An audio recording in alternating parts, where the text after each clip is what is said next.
স্কুলে পড়লেন না কেন, মাদ্রাসায় পড়লেন কেন?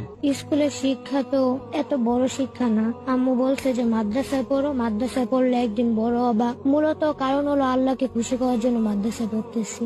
স্বপ্ন কি আছে? আমার স্বপ্ন আল্লাহকে খুশি করাই, একজন হাফেজ হবো, একজন ভালো মানুষ হব, এটাই স্বপ্ন। আমার বাবা চাকরি করে, মা বাসায় কাজ টাজ করে, হাউস ওয়াইফ। বড় হয়ে মায়ের জন্য কি করবো? বলছিল আম্মু যে আমি মরার আগে যেন শুনতে পারি যে তুই হাফেজ হবি। আমিও আল্লাহর কাছে দোয়া করে যেন হাফেজ হইতে পারি। পারবা মায়ের স্বপ্নটা পূরণ করতে? মানে আল্লাহ তালার কাছে গিয়েছি, এখন আল্লাহ তালা ফিরাই দিবে না। অনেক কুরবানি করতেছি, এখন আল্লাহ তালা দিবে ইনশাল্লাহ। প্রত্যেকটি নামাজের মোনাজাতে কোন মানুষটার জন্য দোয়া কর? সবার জন্য দোয়া করি, আব্বু আম্মু দাদি নানি। বড় হয়ে মায়ের জন্য কি কর?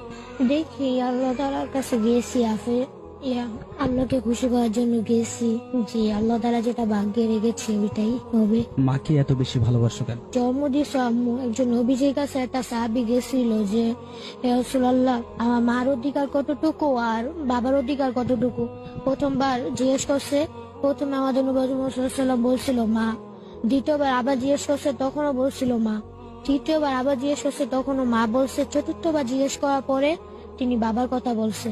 তাহলে মার গুণ 70 আর বাবার 23 গুণ। এজন্য দুজনের সমানভাবেই দেখি আমি। মাদ্রাসা থেকে বাসায় আসলে